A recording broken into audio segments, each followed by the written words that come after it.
English premier লিগে এবারের মৌসুমের শুরুটা বেশ ভালোই করেছে ম্যানচেস্টার সিটি। ইতিহাদ স্টেডিয়ামে ফুলহ্যামের বিপক্ষে মাঠে নামে সিটিজেনরা, তবে জয় পেতে ঘাম ঝরাতে হয় তাদের।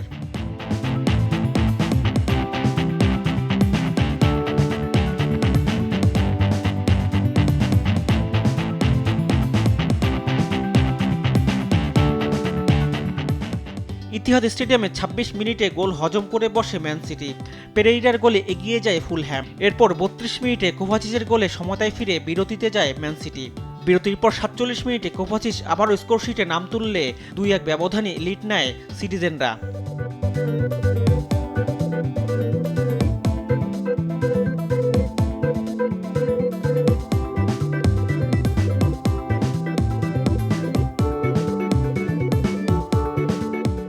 বিরাশি মিনিটে জেরেমি ডোকুর গোলে ব্যবধান দাঁড়ায় ৩-১।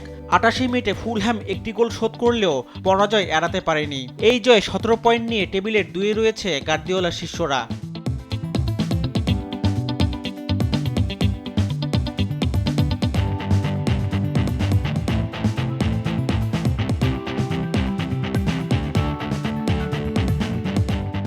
অন্য ম্যাচে সাউদাম্পটনকে ৩-১ গোলে হারিয়েছে আর্সেনাল।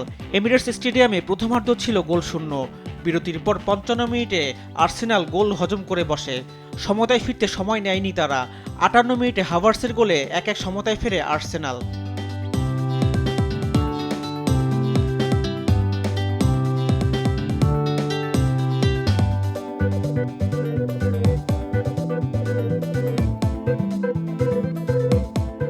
এরপর ৬৮ মিনিটে মার্টিনেল্লি ও ৮৮ মিনিটে বুকাও সাকার গোলে জয় নিয়ে মাঠ ছাড়ে গানাররা।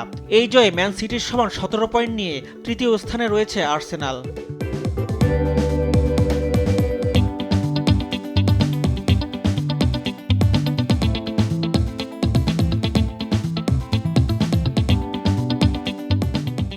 প্রিমিয়ার লিগের আরেক ম্যাচে জয় পেয়েছে টেবিল টপার লিভারপুল। দিয়েগো জোতার একমাত্র গোলে ক্রিস্টাল প্যালেসকে হারিয়ে শীর্ষস্থান ধরে রেখেছে অলরেডসরা।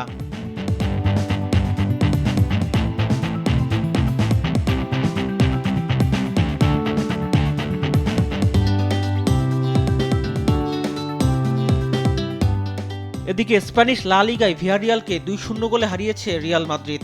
ঘরের মাঠ সান্তিয়াগো বার্নাব্যুতে ১৪ মিনিটে ফেদেরিকো ভালভার্দে ও ৭৩ মিনিটে ভিনিসিয়াস জুনিয়রের গোলে জয় পায় গ্যালাক্টিকোরা।